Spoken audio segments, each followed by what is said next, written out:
The woman hesitated, her gaze meeting his again.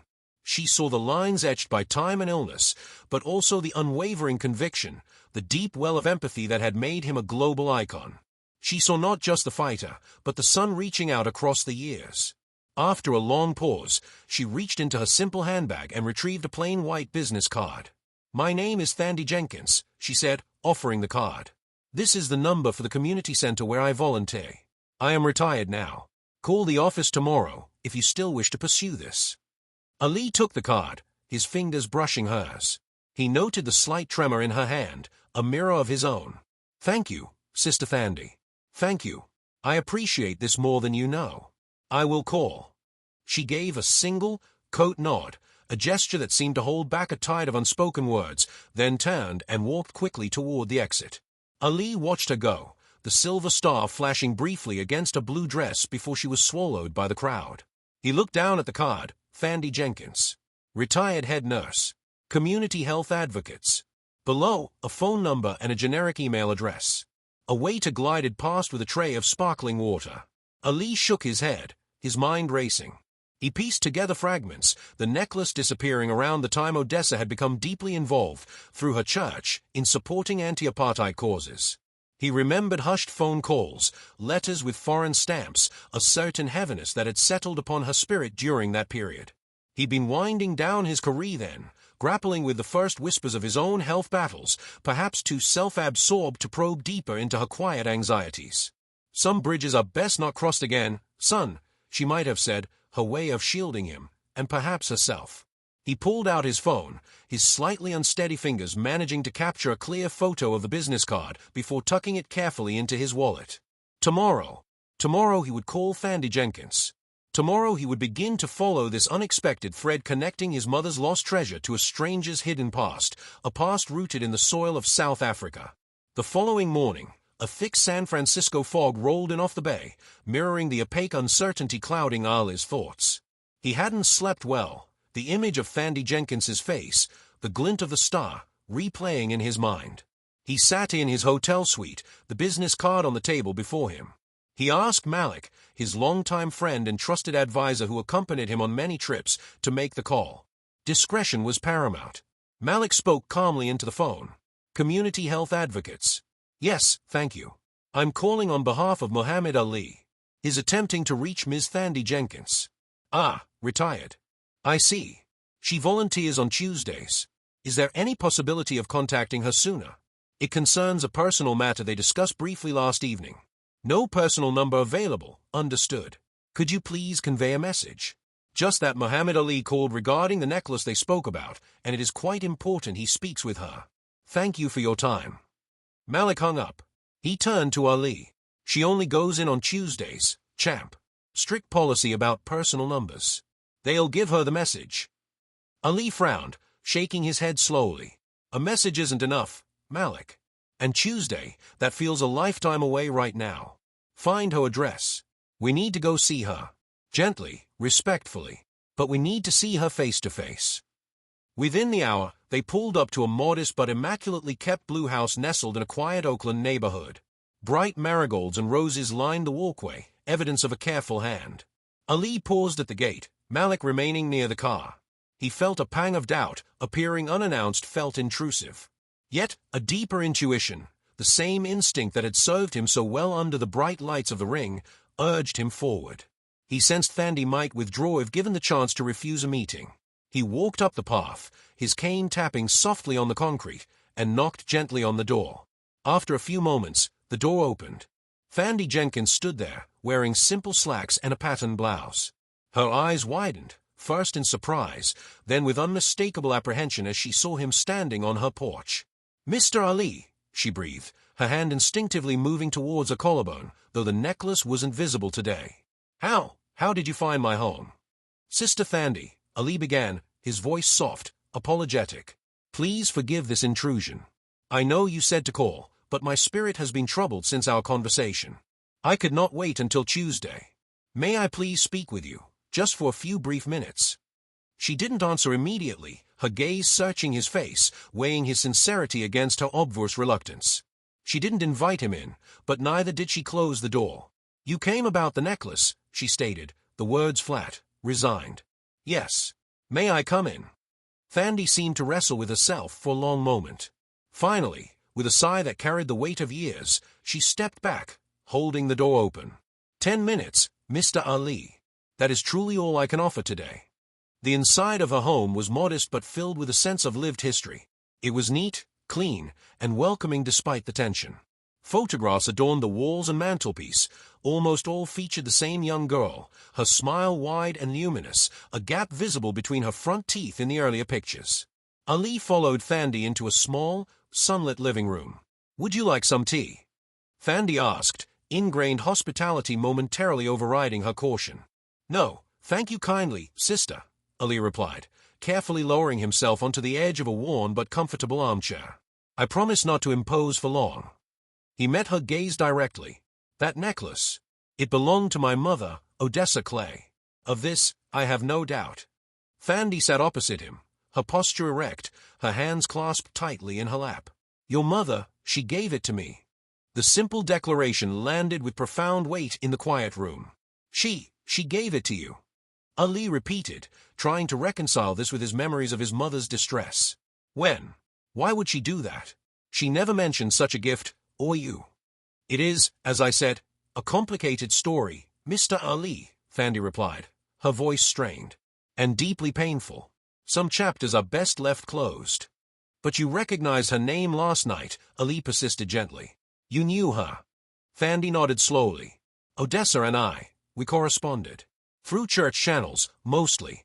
She offered support, prayers, and resources for the hospital where I worked in Pretoria. Pretoria Children's Hospital. And once, she made a brief, very quiet visit. Nadia, her eyes still sharp despite her years, agreed to meet Ali. Her living room was a library of struggle, filled with books and framed clippings. Muhammad Ali, she greeted him, shaking his hand firmly. Your fight inspired many of us. And your mother, Odessa, she had the heart of a lioness, even from thousands of miles away. She channeled funds, yes, but more importantly, she used her influence to ask uncomfortable questions. She learned about Ward C, about the unofficial Protocol 7. Nadia painted a grim picture. Ward C housed children with chronic, serious illnesses. While technically integrated, a cruel system prioritized white children for life-saving treatments, specialized surgeries, and even basic medications. Black children, like Linda Jenkins, were systematically placed on waiting lists, their conditions allowed to deteriorate under the guise of resource management. Thandi Jenkins was my inside source, Nadia confirmed, her voice lowering. She risked everything to document the inequality. She told me about Linda, a brilliant child with a treatable congenital heart defect. Surgery was routine for white children there. For Linda, delay after delay. Nadia explained that Odessa learned of Lindao's specific case through Thandi's desperate reports channeled via church contacts. Your mother became Lindao's fierce advocate from afar. The letters intensified, the pressure grew. There were rumors Odessa even made a brief, highly discreet visit in early '86 to witness things herself and meet Thandi and the child. That seems to be when she gave Lindau the necklace. Shortly after, Thandi was fired. Retaliation, pure and simple. The hospital board chairman, a powerful Afrikaner businessman named Van Zyl, quashed any investigation. He couldn't tolerate exposure or outside interference, especially from prominent black Americans. Nadia provided another lead. Dr. Franklin Reed, a pediatrician in Ward C then, a good man trapped in a rotten system. He left South Africa years ago, lives in Melbourne now. He saw everything that happened to Linda. He might tell you. Hours later, Ali was face-to-face with Dr. Reed via a crackling video call.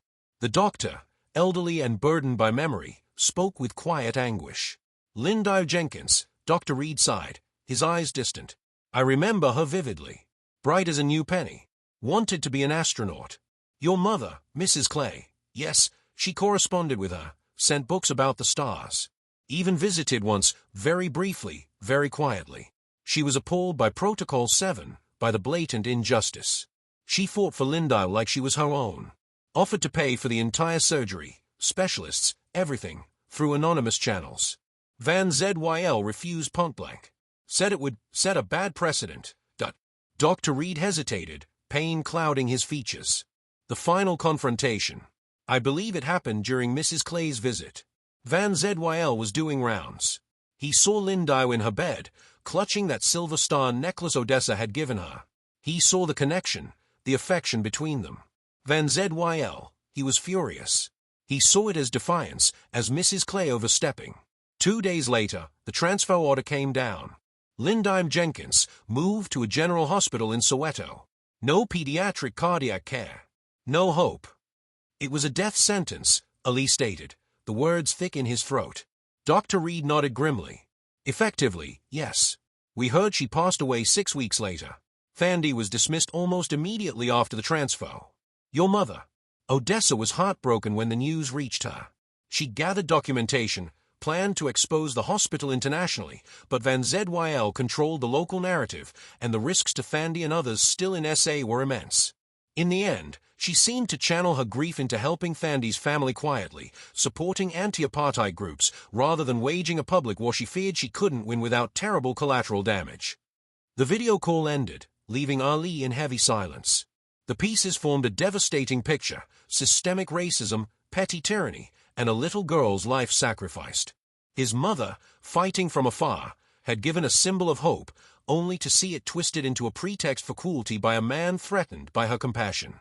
He knew he had to see Fandy one last time. He called, and she agreed immediately, as if expecting him. He found her waiting in her sunlit living room, the photos of Lindy seeming to hold their breath. Ali gently recounted what he'd learned from Nadia and Dr. Reed. Fandy listened, tears finally tracing paths down her cheeks. Yes, she whispered. Odessa visited. Just for 2 days. A whirlwind of secret meetings, hushed advocacy. She met my Lindy. They bonded instantly over books about stars. Odessa gave her the necklace the day before she left. A promise, she said, to keep fighting, to help Lindy reach her stars. Fandy paused, her voice trembling. When Van Zyl saw the necklace on Lindy during his rounds, after Odessa had already challenged him fiercely, his face hardened. He saw it not as a gift, but as defiance. As Odessa mocking Lindy, claiming her. He couldn't stand it. The transfer order, my dismissal, it all happened within days. She reached for the small wooden box Ali had seen before, opening it reverently. Inside lay the silver star. The night before they took her to Soweto, Fandy continued, her voice choked with emotion, Lindy clutched this star. She was only 7, but she understood. She made me promise 2 things. Keep fighting the system that let this happen. And keep her star safe, return it to Miss Odessa when it was safe. Tell her I never stopped looking up. Fandy lifted the necklace. I tried to return it, years later. Wrote to addresses I had for your mother. The letters came back. I heard she was deeply grieved, perhaps even unwell for a time after Lindy's death. I couldn't bear to send this then, to reopen that wound for her. So I kept it. And I kept my other promise. Fandy gestured to folders stacked neatly on a shelf. I documented everything I could. After apartheid fell, I testified before the Truth and Reconciliation Commission. I gave them records, names. It was a small measure of justice for Lindy. She then spoke of her dream, the Lindy Jenkins Foundation, seeded with her life savings, to provide heart surgeries for children in underserved communities. A way to give others the chance her daughter was denied. A month later, Muhammad Ali stood at a press conference podium, Fandy Jenkins beside him, radiating quiet strength. Lonnie Ali watched proudly from the front row. On the screen behind them, a photo of Lindy, smiling bravely from her hospital bed, the silver star bright against her gown. Today, Ali announced, his voice resonating with purpose, the slight tremor in his hands less noticeable than the conviction in his eyes, we launched the Lindy Jenkins Heart Foundation. Named for a beautiful little girl, a bright star, whose life was stolen by the darkness of prejudice and indifference. My own beloved mother, Odessa Klay, fought for this child from afar. Sister Fandy Jenkins, here beside me, fought for her on the ground. This foundation is the continuation of that fight. It is a promise kept to Lindy. A promise to help other children, children of all colors, in all places, reach for their own stars. We will work to heal hearts, literally and figuratively. We will float like a butterfly with hope, and sting like a bee against injustice. The grand ballroom of the St. Francis Hotel shimmered, a sea of glittering gowns and sharp tuxedos. Muhammad Ali, leaning slightly on his cane, stood near a tall window overlooking Union Square. The gentle tremor in his hands, a constant companion now, was a quiet counterpoint to the low hum of conversation and the clinking of champagne glasses at the Global Peace Foundation dinner. He was an honored guest, his presence a powerful draw for donors, a testament to a life spent fighting not just in the ring, but for justice on a world stage. He offered a polite nod as a former ambassador discussed geopolitical strategies, his mind drifting, as it often did, through the layered corridors of memory, the roar of the crowds in Kinshasa, the quiet intensity of training camps, the faces of his children, the steadfast love of his mother, Odessa KLAY. He felt a familiar blend of pride and weariness, the legacy heavy, the body frail but the spirit still sharp, still attuned to the currents of right and wrong. Then, a pinpoint of light across the room snagged his attention, pulling his focus taut. A flash of silver against a simple blue dress. A necklace. Not just any necklace.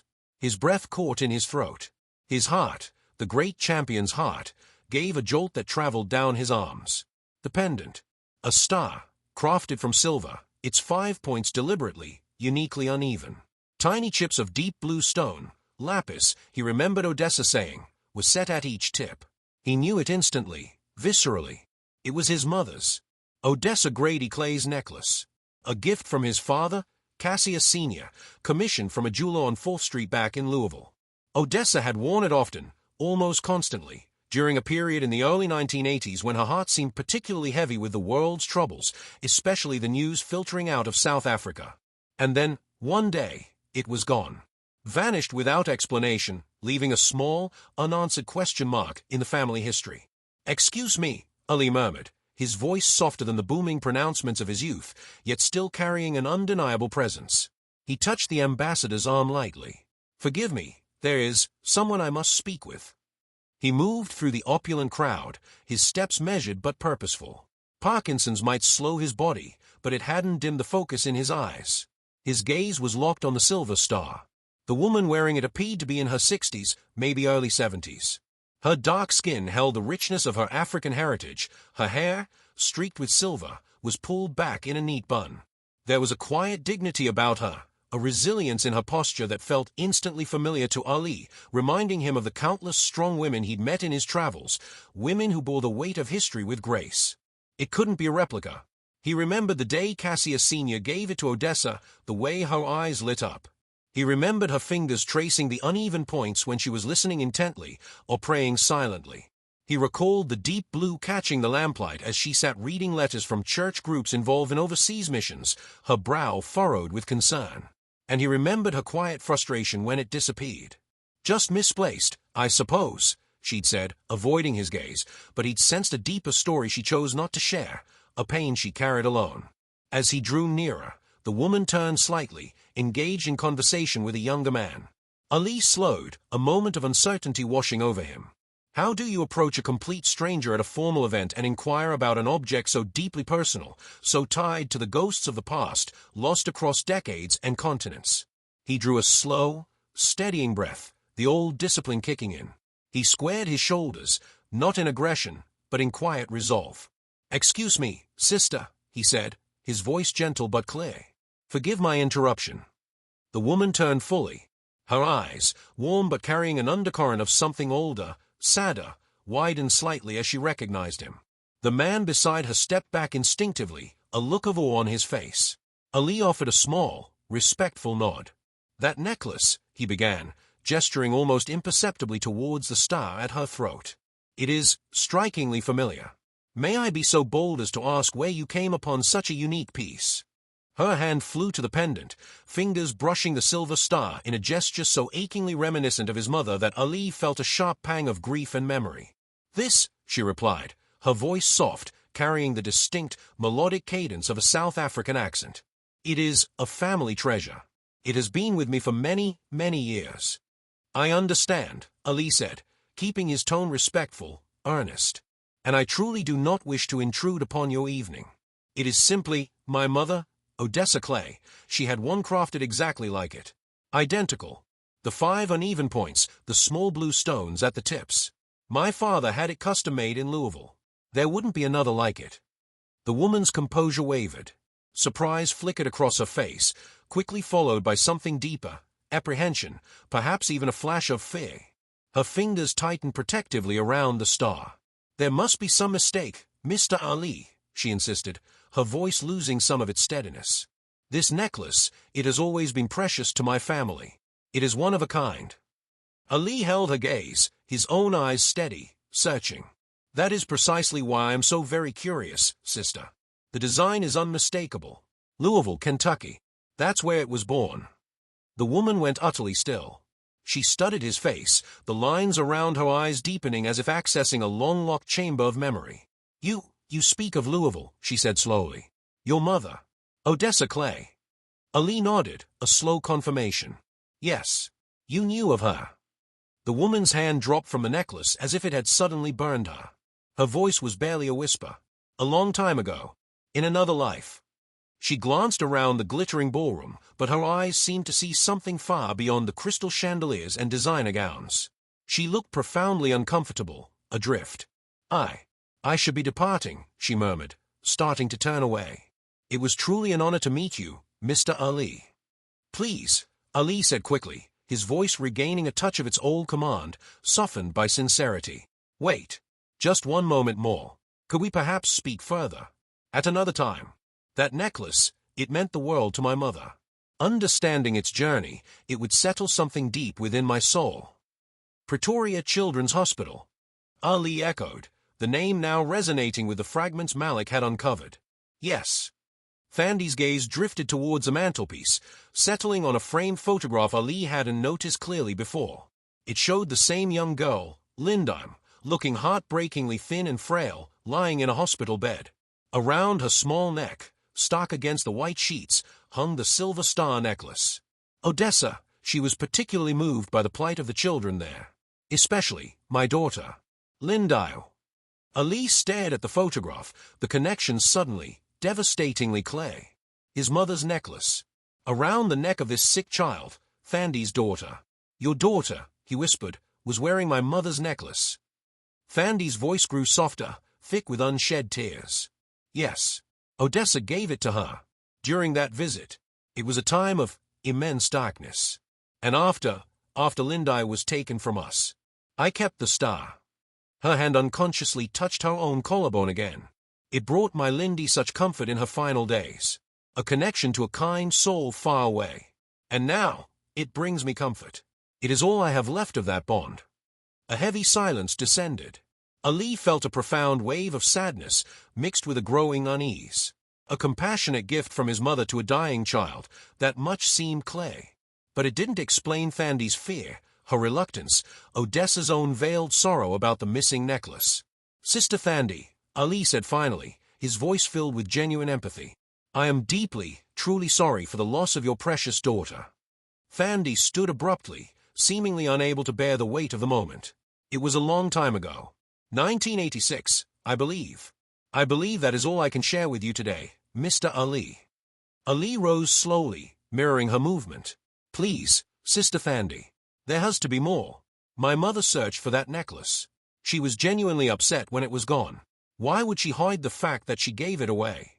Unless the circumstances, unless the reason Linda needed comfort, involved something my mother couldn't bear to speak of." A flicker of raw emotion, anger, grief, defiance, crossed Fandy's face. "Missing," she repeated, the word sharp with bitterness. "Is that the story she allowed you to believe?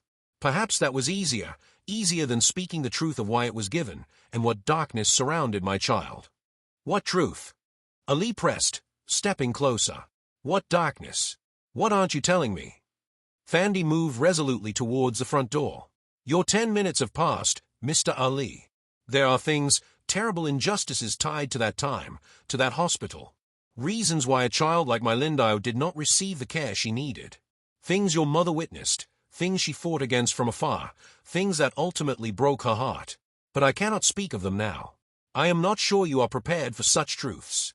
And frankly, I am not sure I possess the strength to revisit them today. Will you meet me again?" Ali asked, following her, his voice pleading softly. "When you feel you can." Fandy paused at the open door, her hand resting on the knob. "Perhaps. But first, you must understand more.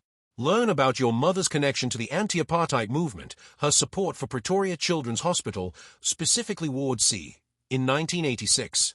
Discover the battles she waged quietly. Ask those who managed her affairs, like your wife Lonnie perhaps. Understand the system Odessa KLAY railed against.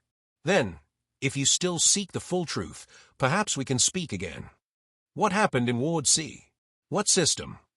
Ali asked urgently. Thandi opened the door wider. That discovery, Mr. Ali, is part of your journey now. Goodbye.